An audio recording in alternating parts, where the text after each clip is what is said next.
Follow the money. That's what I always say. You always follow the money. Yeah. This is Follow the Money with Mitch Moss and Paulie Howard on VSiN. It is all over. Spain 2, France 0. Done. How about that? I don't even know what France was to not score a goal. Under a half a goal, Doug? I tweeted my followers to see what that was because I'm as curious as you are. Remarkable. Oh, amazing. Doug Kazarian in for Paulie Howard this week. You get 2 goals from Spain and you can't cash over 2.5. Or the both teams to score. We go out to the progressive guest line to begin the hour. We will get best bets for the Open Championship from Wes Reynolds, one of the co-hosts on a very popular podcast here at the network called Long Shots. Wes, thank you. You had the both teams to score in this match. Is that correct? I did. Zut alors or Sacre Bleu or whatever French slang you want to go with. They do not get on the board because I was hearing all week. It's like, oh, man, their B team can make the World Cup final. Well, when you're against the best defensive team in the tournament, so very impressive performance from Spain. No doubt. Makes Belgium's goal that much more impressive. No kidding. Okay, so to the Open Championship, your write-ups are awesome. At vsin.com. Congrats, by the way. You're coming off of Tom Kim this past week. What number did you have Kim at? I did not. I had him in a placement. I did not have him in an outright. I bet him in an outright like 2 or 3 times. Okay. So I would like to get the credit for it, but unfortunately not to be. But played very well. I just had him in the placement, not the outright. Okay, I thought you had him outright, but placement still pays a pretty nice number in that, obviously, for him. Let's begin at the very top. Matt Fitzpatrick has had an incredible season to date. I am pondering a bet on him in the top 10. You can find like plus 165. How hot and heavy are you on Fitzy this week? Yeah, I'm very high on him, and I think a lot of the market is as well, as you've seen kind of that gradual shortening over the last several weeks. But he fits all the trends. You know, I've already won this season 3 times, in line for the Player of the Year, but he hasn't really been a factor yet in the majors. Hadn't played poorly, but hasn't really been right there. It kind of faded away at the U.S. Open when he was paired with Wyndham Clark on Saturday. But all the stats, he clicks the boxes. Number 1 on strokes gained approach on the PGA Tour. Number 1 strokes gained around the green. Really good at scrambling from the shorter grasses too, because that's what you're going to get here at Birkdale. You're not going to get a lot of the thick stuff necessarily around the green, but there's a lot of short grasses where if players do hit their approaches in the fairway bunkers, you're not reaching the green, but you can maybe get it close. And that's where Fitz really excels. And it's really been the putter, Mitch. He started off so cold in California and on the West Coast swing, but now he's gained strokes in 9 of his last 13 starts, had 4.5 strokes gained last week on the slower greens at Renaissance. And you're going to see slow greens here again, maybe slightly faster, about 10.5 on the stimp. But that's what you're getting here at Birkdale. I just think he fits it. When this is about accuracy and approach play, he's as good as it gets and has been as good as it gets this year. So Fitz needs a good finish in a major. He hadn't had one yet. I think he gets it this week.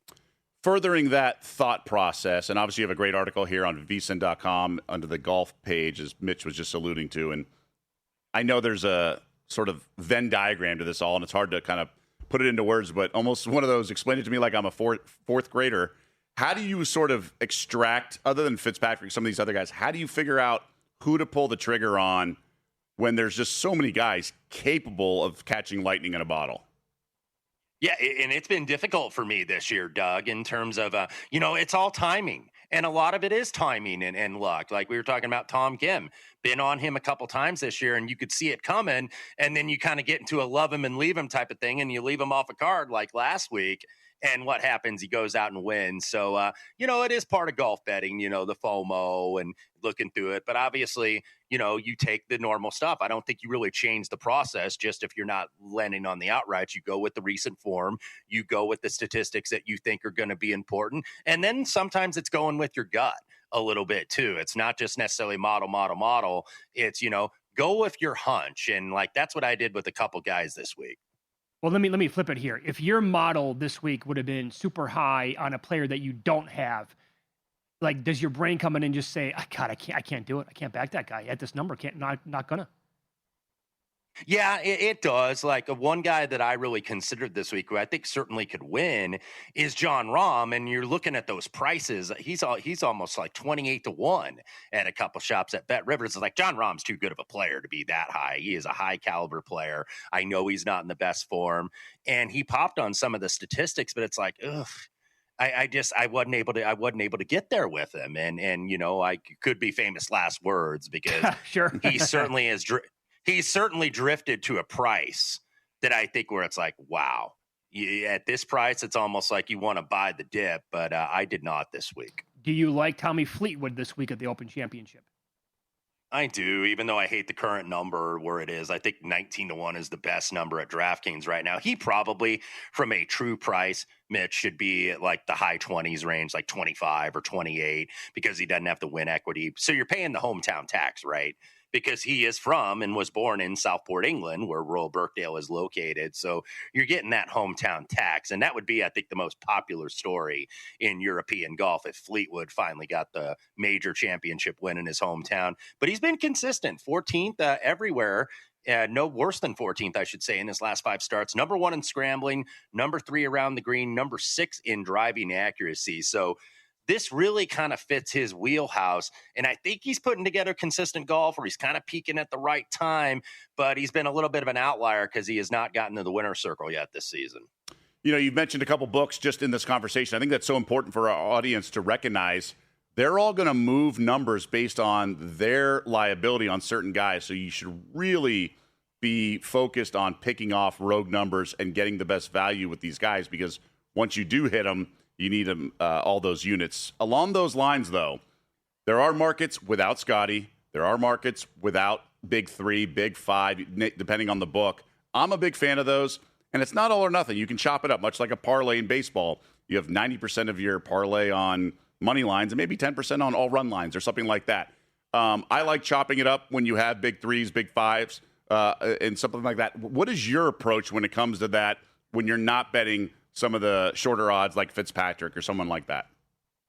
I do that sometimes as well, Doug, and that's a good point by you. And I think one of the books I mentioned, DraftKings, like they've got to be heavily exposed on Scotty because they've got the probably the worst number if you want to get the bigger price in the market at plus 650.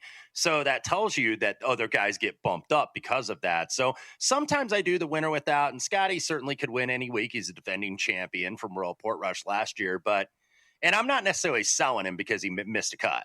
I don't think that that's the worst deal in the world. And you've seen guys play well the next week at the Open if they didn't play well at the Scottish the week before. But he'd just been a little bit off, I think, from the superlative standards that he's had over the last 2 years. And, just hasn't won in about 5 months, really since late January, early February. So, no, I'm gonna go ahead and try to take on Scotty and Rory this week. And both could certainly win, but I think there's a lot of guys that could win. I think this is a wide open major, and the market really indicates that. I just tweeted your story out at Mitch Moss Radio. It's up at vsin.com. You can follow Wes on X as well at Wes Reynolds 1. He is on the Progressive Guest Line. And we'll try to get to all of the guys that you have, obviously, in the story. Because you have quite a few, as making the case for a lot of. Is this a bigger card than you've had maybe with compared to some of the other majors this year?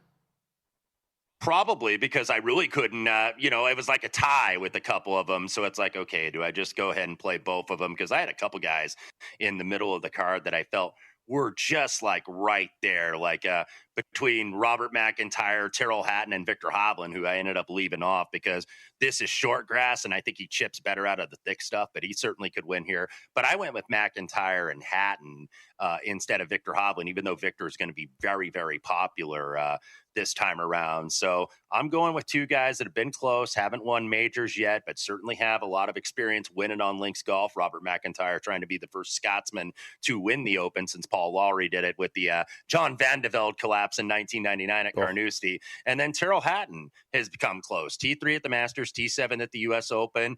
Also, like a lot of guys in this field, Sam Burns, Colin Morikawa, recent fathers. So sometimes that changes your outlook, and guys play well when they have a seminal moment in their life, get married or have a child, and all those guys have. So we'll see if maybe that tempered the demeanor of a hot-headed Tyrrell Hatton, but he's played very well this year and also does have a win at Valderrama on Live. So he kind of fits that pattern that we've seen at the Open in recent years. Yeah, it's all part of the equation for sure, the human element to this. I see you got the authentic Open hat on. You wear green jackets the Masters week. I appreciate all of it. You said that you expect this to be pretty wide open. Now, we haven't seen long shots win really that regularly. Obviously, Aaron Rai this year, earlier in the season, but for the most part, it's been some pretty big names. You mentioned already Scheffler, the defending champ of this event. Why do you think this specific year and this specific course will be wide open? Yeah, and I think and wide open a relative term because you are going to get experienced players that have had success, and all the trends would indicate that. So everybody's kind of looking for that Todd Hamilton or that Ben Curtis. Remember, those were long shots that won the Open, but those don't happen very often. Even Brian Harman 3 years ago, 150-1. He had been runner-up in a major before, so he wasn't a total non-proven commodity. So I think when in doubt, you got to lean heavier on class players. And there certainly are some in the short range and also in the mid range here. Yeah. Your longest shot, we have less than a minute here in this segment, but your longest shot is a guy who I have bet this year a couple of times, and it's Maverick McNeely, 115-1. I'm going to probably have to piggyback that. That seems like a really good number on him. Yeah, and I didn't think I would be betting him. I was looking for somebody a little bit north of 100-1 to have one bomb on the card. He's posted career best finishes in all three majors, Masters, PGA, and the U.S. Open, so why not a fourth here? And it's really a short game, Mitch. 8th in sand saves, 14 around the green, 19th in strokes gained putting on the PGA Tour this season. I think he's going to like this place. And I know he doesn't have that run of form like great U.S. British Open finishes, but he's going to be a surprise, I think, this weekend. Wes, can you hang on for a couple more minutes here? You got it. There's another golfer on your card that I have heavy interest in, and I want you to talk us through this coming up next here on Follow the Money. It's VSiN, the Sports Betting Network.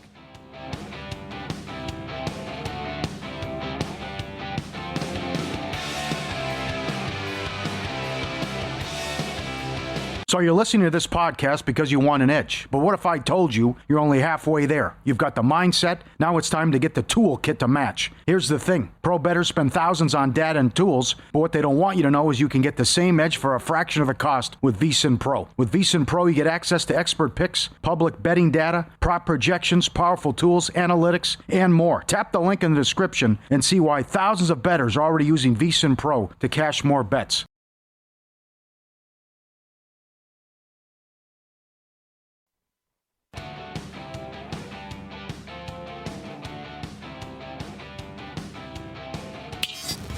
This is Follow the Money on VSiN. Good to have you on board today. Thanks for watching, as always, on YouTube TV, listening on Sirius XM, channel 158, iHeartRadio, TuneIn Radio, or any of our great affiliates across the country. Wes Reynolds still on the horn with us here on the Progressive Guest Line. Follow him on X at Wes Reynolds1. Does a great job on the Long Shots podcast every week throughout the entire PGA season, and his write-ups at vsin.com as well. So we got a bunch of best bets from him with the outrights in the first segment. Here's the guy I wanted to talk to you about. I wanted a piece of him somehow this week, but when I was looking the other day, I saw like 29, 30. I'm like, I can't bet him outright. But you found 41-1 on Justin Rose. And I bet him first round leader at 45-1. I think he's going to have a good week. Why do you like Rose at the Open? Yeah, and he's another one that gets that DraftKings boost that we were talking about last segment with the fact that Scotty is so low compared to the rest of the market. And he's got the unfortunate distinction of being the only one to lose 2 sudden death playoffs at the Masters and still searching for that first green jacket. But this is the one I think he wants the most, the Open Championship. And he's come close twice, T2 at Carnoustie, T2 at Troon 2 years ago. By the way, it was actually right here at Royal Birkdale in 1998. Remember when you first may have saw Justin Rose as a young 17-year-old amateur, made his Open Championship debut and finished T4, was kind of lurking in the mix where Mark O'Meara eventually won. You look at Rose this year in the first 3 majors, maybe Scotty, and there might be 1 or 2 other guys that have a better aggregate number in terms of their finishes. But Rose was T3 at the Masters, T10 at the PGA, and T11 at the U.S. Open. He's just about to turn 46 here in a couple weeks. And the time's kind of running short, right, to grab that second major. He won at Merion back at the U.S. Open in 2013. I still feel like he has one more in him. when you look at the fact that he's got 3 top threes in his last 8 majors, and the Open, if there's any major that you see kind of the older guys or the elder statesmen win, it is here at the Open. Recent years, Darren Clarke, Ernie Els, Phil Mickelson, Henrik Stenson. You will see some of the old guys because all the trends at the Masters and the U.S. Open and the PGA have been these young guys, these guys 25 to like 34 that have basically won. But, don't ignore the older guys here. And I think Justin Rose, just his experience, and even though he's not considered the most accurate hitter, he can still get it out a long way for a guy of his age. And he's already won this year too, by the way, at Torrey Pines, and has won at Pebble Beach. Like, if you're looking for American courses that are correlations to Royal Birkdale, there's the obvious ones in the Open: Rhoda, Royal Troon, Royal Portrush, Royal St. George, et cetera, et cetera.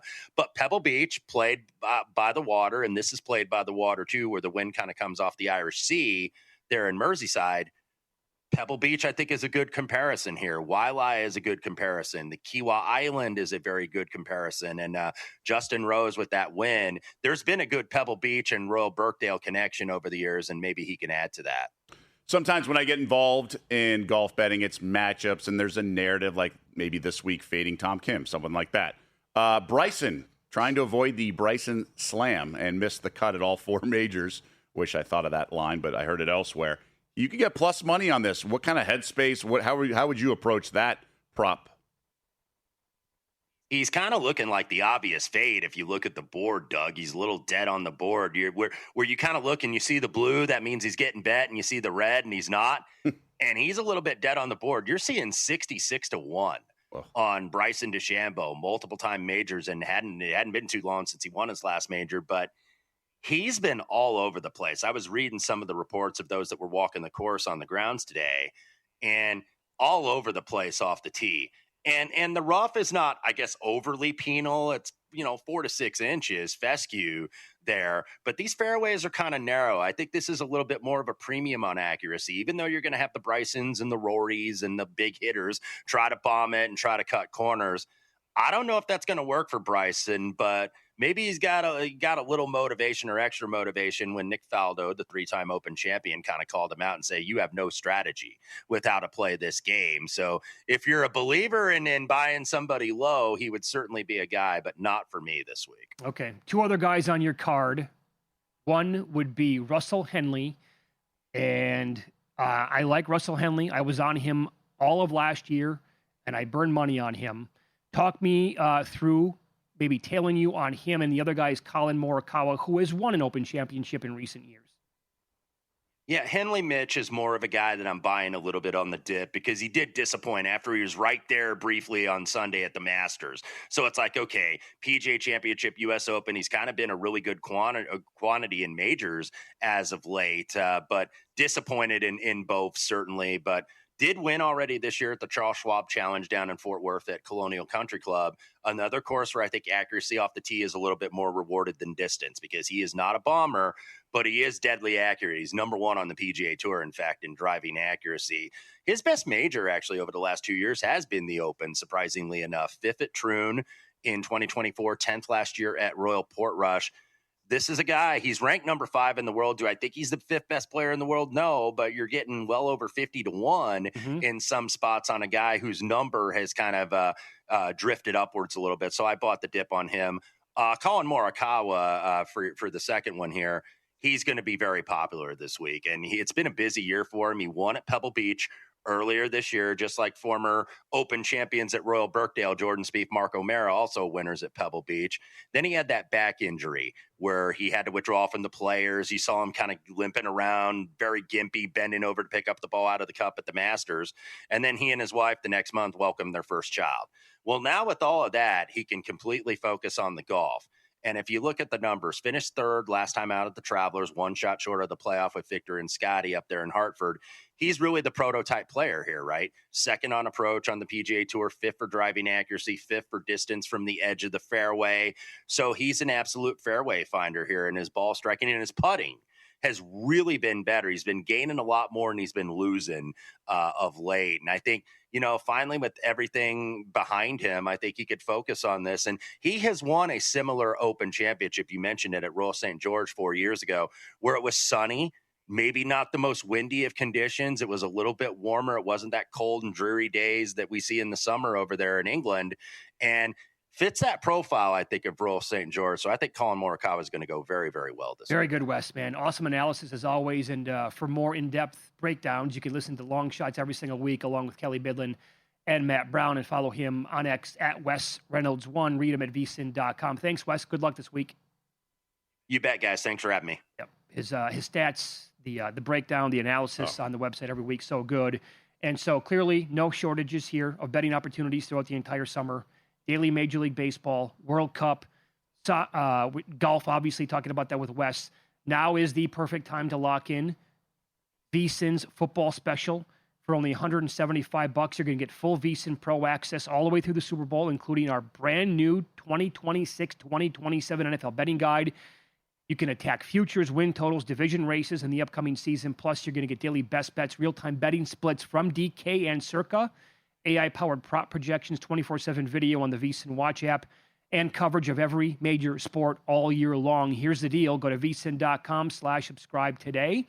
The earlier you sign up, the more value you're going to get. That's vsin.com/subscribe. A couple of, I like these creative props at Circa that Chris Bennett put up for the second half of the baseball season.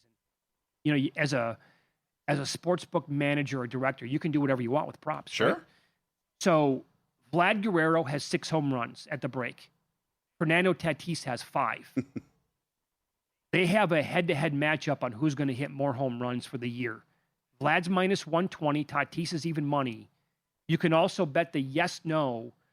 Will either player finish with 20-plus regular season home runs? You get both guys. The yes is plus 280. The no is minus 340. Do you think Vlad has 14 in him over the second half? No. Tatis has to have 15 in him then. I've been clamoring for this kind of stuff. I actually do a bit every day on my regular show during the week, and I take whatever Tatis's home run odds, and I find other bets that day that are around the same price and say, what's a better bet?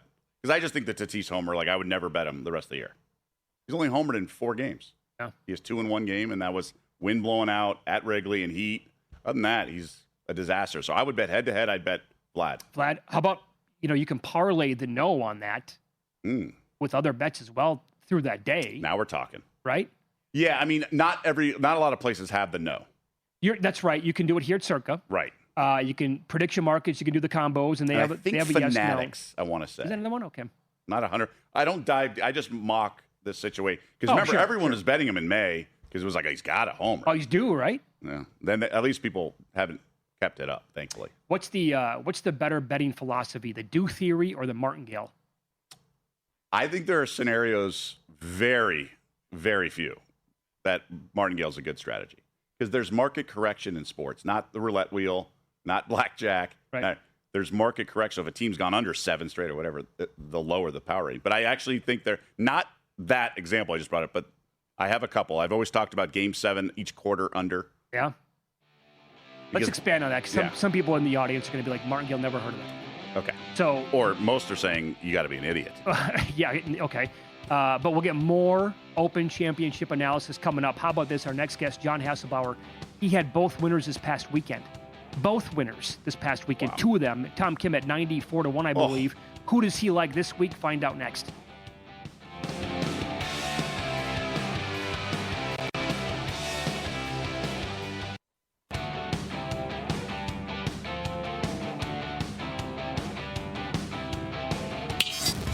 This is Follow the Money on VSiN.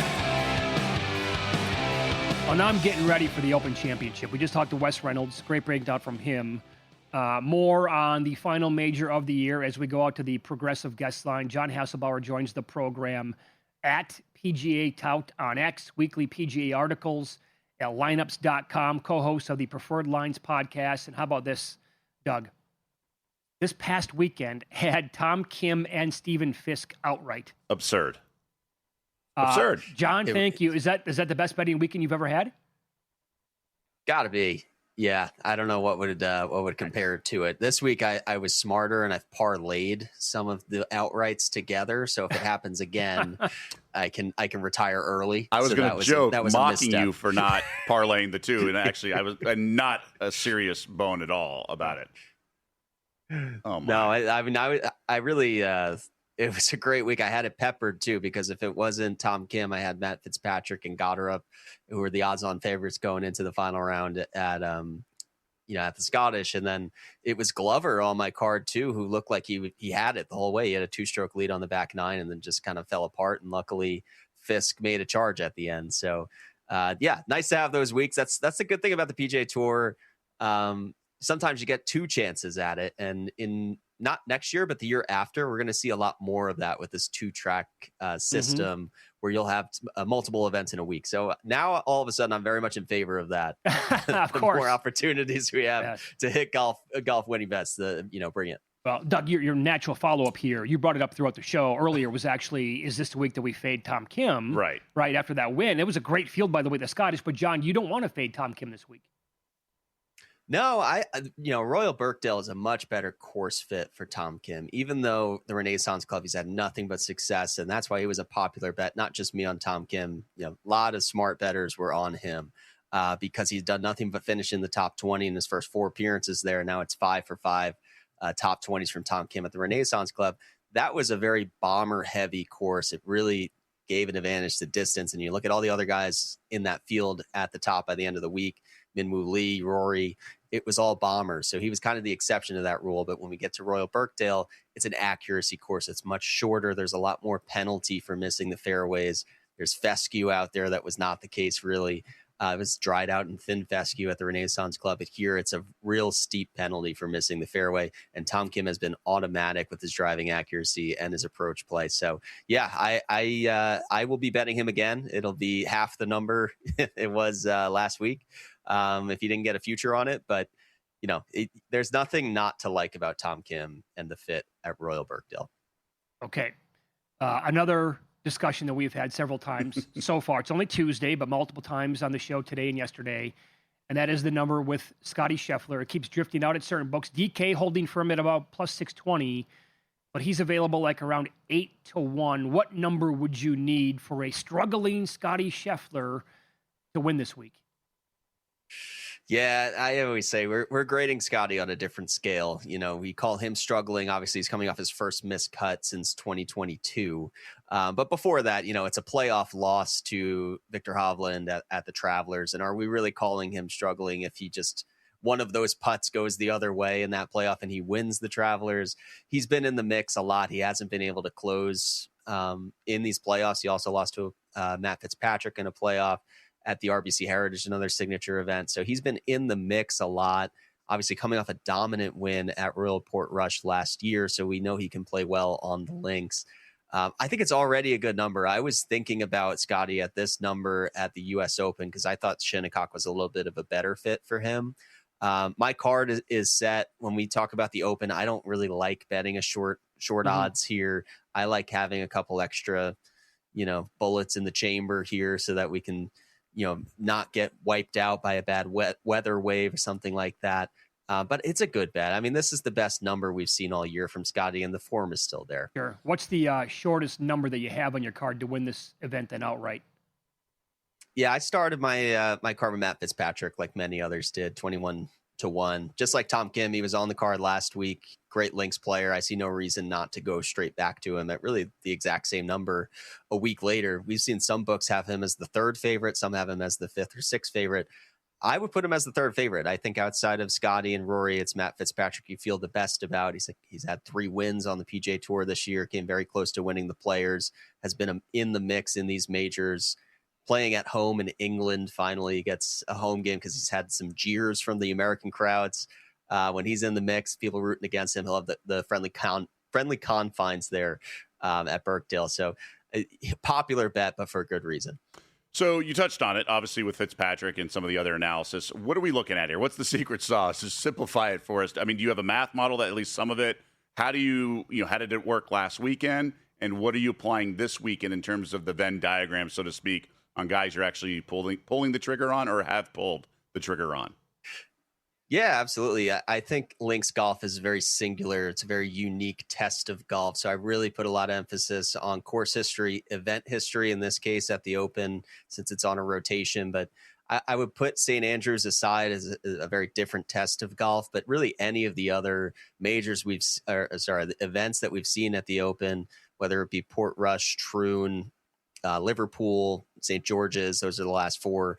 I'd go to any of those if you played well in the wind as well, whether that's overseas or on a coastal venue like Pebble Beach or Harbor Town or TPC Sawgrass, these shorter courses where you're navigating the wind a lot.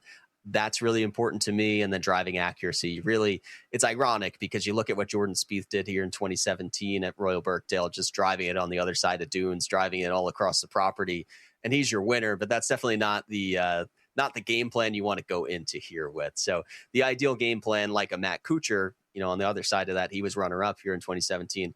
Just keep hitting fairways, and you're going to give yourself a lot of opportunities, to fire at pins here. So accuracy with the driver, accuracy with the irons is what I'm looking for. Very good. John Hasselbauer, our guest on X at PGA Tout, lineups.com, weekly golf write-ups and articles that he has, and he is on the Progressive Guest Line. Who else do you have then on your card for this week to go outright here at the Open Championship? Yeah, the other guys at the top of my card, I've got Chris Gotterup and Colin Morikawa, both of them in like that 30 to 35 range.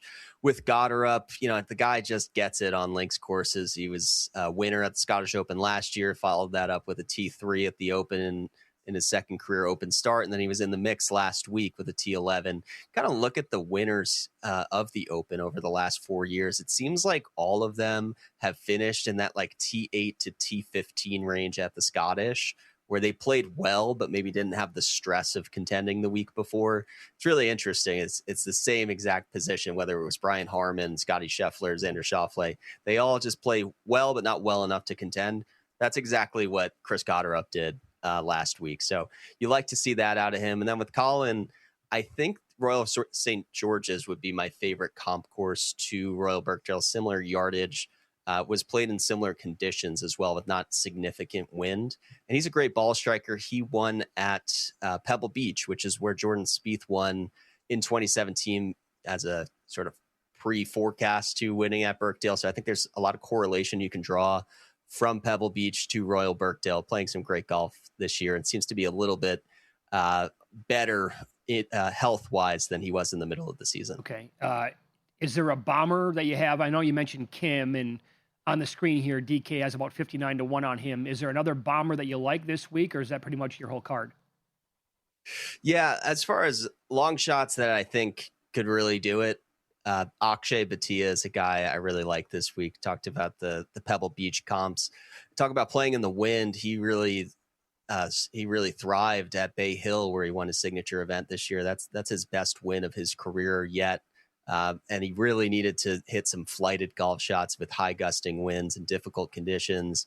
Longer course than what we'll see this week, but he's not the longest player, so I think he'll like playing on a little bit of a shorter setup. Got top 20s in his last 2 starts and really trending with the ball striking. So I'm a big fan of Akshay. And then if you really want to go deeper than that, I've got 2 longer ones. You never know. I mean, Brian Harman won at 200 to 1 a few years ago, so these have a chance. I've got Sepp Straka at 250 to 1, I want to say.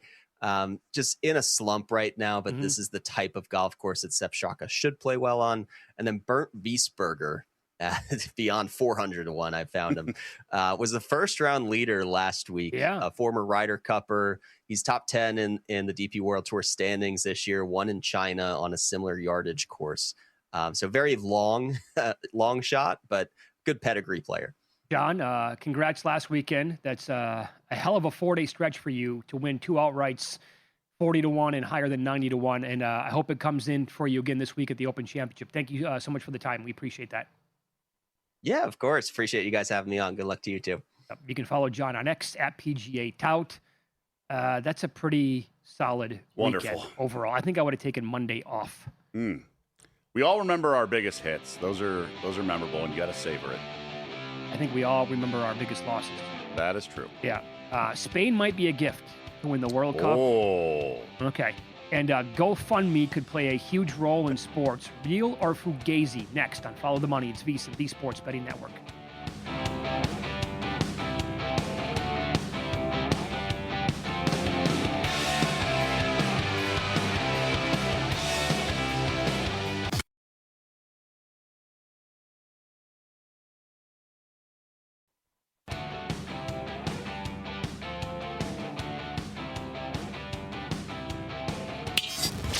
This is Follow the Money on VSiN.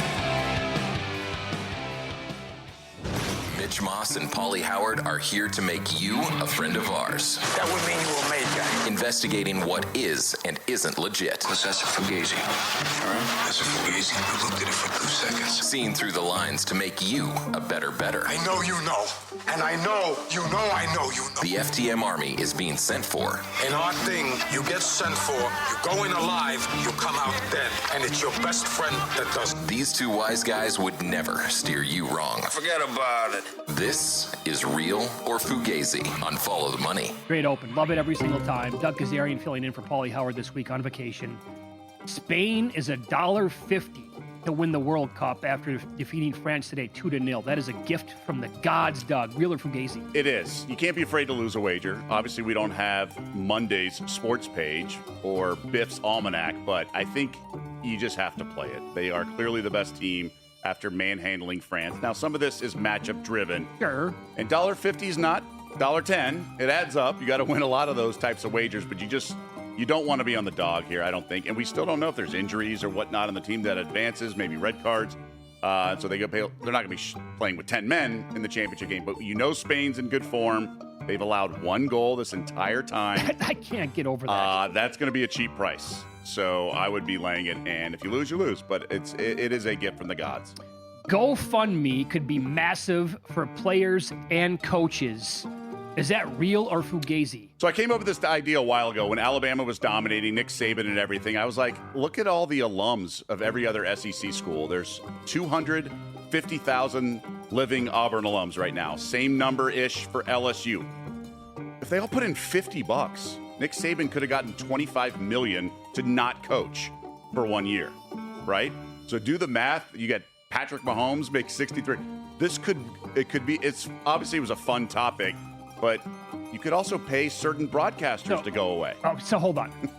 You're saying that if enough teams across the NFL landscape had their fans chip in $50, $100 to a GoFundMe for Patrick Mahomes to take the year off, he'd be like, it's $100 million. I'm not going to play. Well, that's a separate discussion. Could you Wouldn't imagine Mahomes if do this it? ever happened? But I think it would be funny. It would be a glass break moment, wouldn't it? I think it's funny. I think it would be funny and hilarious. And if you really want to pull that thread, and you had all these fan bases for a college like Zignetti and whatnot, he's not there yet. I don't think people are afraid of him. There's been a bunch of people making the low-hanging fruit excuse if it's NIL. It's not. He's the best coach. But yeah, Mahomes, broadcasters, what would it take for Stephen A? I mean, there are people, but now he's got a political future maybe, so he want to stay relevant. Reggie Miller. I mean, I'm just trying to think of guys people dislike. Think about that. That'd be wild. That'd be hilarious, If right? we're ever presented that opportunity, just to kick it around and the idea of a player or coach could consider that. It reminds me of road trips with my family, my 4 older brothers. We would get on stupid topics, and you just don't let it go. Like, remember the gorilla versus 1,000 men or something like that? Yeah. How many would it take? I mean, that's the stuff I'm talking about. Shark versus bear, I believe, was another good one, right? Or can Matt Humans beat a goalkeeper on a PK in the World Cup? He and Paulie seem to think so. No problem. NBA and WNBA players should work with Kareem Abdul-Jabbar to develop a skyhook. Or is this too obvious? Real or Fugazi? This has been going on a long time. I think the fragility or the ego of a lot of these players is preventing it. How Dwight Howard didn't do it when he's so raw offensively, throughout his entire career. I think Wemby should, is the one guy who is secure in his manhood, for lack of a better word, who could do it. I mean, this goes back to the underhand free throw for some of these guys who are terrible, who would never do it. That's my example, because they don't want to be mocked. But I think Wemby could, and I think, honestly, all these WNBA centers can, because no one defending them can jump, really. Sure. So why not just do a little, it's like a baby hook. I think they all should do it. Kareem, everyone goes to the Akeem Olajuwon footwork sessions. Why not the Kareem skyhook? So I don't understand why players would not want to. They actually think, is this a thing that I'm unaware of? He's one of the GOATs, Like, what is so bad about it? The guy drew double teams in his 40s. He won a finals MVP when he was at the back end of his career. Like, I honestly have never heard this. Are players, scared to do it because of how it looks? I think so, yeah. Because to me, I think of a player in the NBA who was a bad free throw shooter, said, screw it, I'm going to do it. They got really good at underhand. Mitchell Robinson. I think that player would become so popular that you wouldn't even know they would have no idea what to do with their lives. I mean, the trade-off is they make so much money, so they're going to be a little bit less hungry. I mean, it's just human nature, right? I always used to joke that Eddie Curry, I was like, I'm not one to talk. If I had Eddie Curry money, I'd probably get that, you know? Yeah. But then again, you should be secure if you're making that much money that you're willing to do something outside the box. I mean, some of these guys with their tattoos they have or the outfits they wear in the tunnel and whatnot, and they're willing to do a lot of things, so why not? Mitchell Robinson, you're right, would become an internet sensation. A cult hero. In a city like New York when he was with the Knicks bricking all those free throws. Imagine if he did that now going to Boston, and so he could flip it on the Knicks fans. Okay. I like the skyhook, though. It's 100%. Wemby's that would be unguardable because he would be shooting down. Therefore, you can't goaltend it. Yeah. TV personalities only promoting same-game parlays need to go away. Real or fugazi? It's real. I just don't think they understand the depths of what's happening. And I actually have talked to people in the sort of cover the industry, and they think the suits at a lot of the networks don't understand either. Because they're not gamblers. Yeah, they're not gamblers. They don't book you. It's not like they're not involved in this space. Kind of like when they had esports, they just needed someone to oversee it because they're out of touch and it's sort of the young audience. I just think the operators pulled the wool over them and just got them to sort of convince them that this is the way to go about it. It's all about these lotto tickets, these same game parlays and whatnot. It's not about the financial markets. The apples to apples should not be lottery tickets. It should be the market. And this is the equivalent right now of what we have is, I don't know, the weatherman or the weather girl giving out stock tips. I mean, that's really what it's become.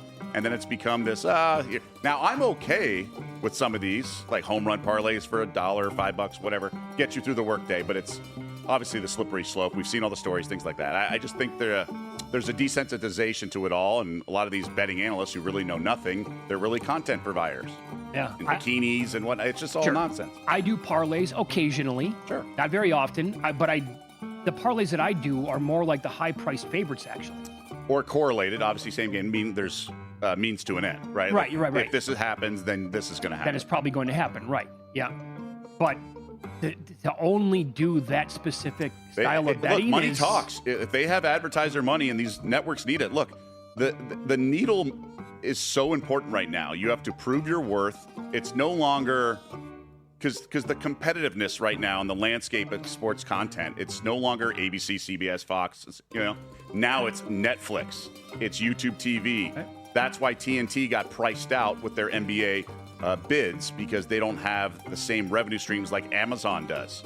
And now it comes down to the bottom line, and money talks. So these operators do have a lot of money, and they're going to influence it. And I just think they're doing it in their favor, which is all these same game parlays. Living near Bristol, Connecticut was the worst thing about being at ESPN. I have no idea. Is that real or fugazi? No way. I made the most of it, and I was a bachelor. I think people who have families, like the suburbs, is great. I lived in West Hartford. There's Avon. By nowhere close to the worst. That's not the worst thing. So it's a decent part of the country to live in. It's fine. Okay. Yeah, it's not Vegas, but it's no, also of course not. But I mean, it's not like Keith Olbermann would talk about in that book on making it now. Obviously, it's evolved over the years, and it's not when he was back in the day. It's not. Come on, it's not that. Okay. There are plenty of other things that were, certain things there. Yeah. Could you live there again? Sure. If you didn't work at ESPN? Yeah. Dating has gotten worse over the years. Real or fugazi? I've been married for 16 years. Is that real or fugazi? I always get a kick. I just hung out with some high school friends this weekend, and all of them are married with kids, and I was just like, you guys have no idea. It's changed. Now, some of it's being in your 40s and trying to date still. I mean, that's also part of it. Obviously, being in your 20s and 30s is probably not that bad. I would say, I kind of want to almost do a swap for a day, but not really. I'm saying I'd love for you guys to have to simulate it. There's a line in Yellowstone that cracked me up. I had to rewind it. I was laughing out loud. Beth, the character, yelled at a lady at the bar who was married. She's like, "Honey, you have 50% of the money and 100% of the." It's like you're in control. And I think the leverage that men once had, the deference, the blind, it's a level playing field out there, and it's different dating. But all my friends are happily married too, so it's not like it's bad. I definitely did not have you pegged as a Yellowstone guy. Oh, I loved it. You loved it. Loved it. I tapped out after one episode. How? Why? Because it was 90 minutes. I'm like, I can't do this for an hour great. plus. And my best friend from high school writes for one of the spinoffs, Marshall, so gotta watch that. Okay. You loved Yellowstone. Yeah, it's great. Wow. All of my family loved Yellowstone. Too many shows. You give me a 30-minute TV show that's good, I'm in every single time. The creator is a wizard. People who are in Hollywood and everything do not understand how it's like he almost has like 40 hours a day to get all that work done. I got to tell you, too many shows at the same time. There's no way it can be that good. Well, all I don't of have those a kid shows. at home like you do. Okay, that's true. Reeler Fugazi here. Follow the money on VSiN, the Sports Betting Network. Up next, so Spain moved on to play for the entire World Cup Championship. All the marbles. They get the winner of England and Argentina tomorrow. Dalen Cuff joins the program to discuss next here on VSiN.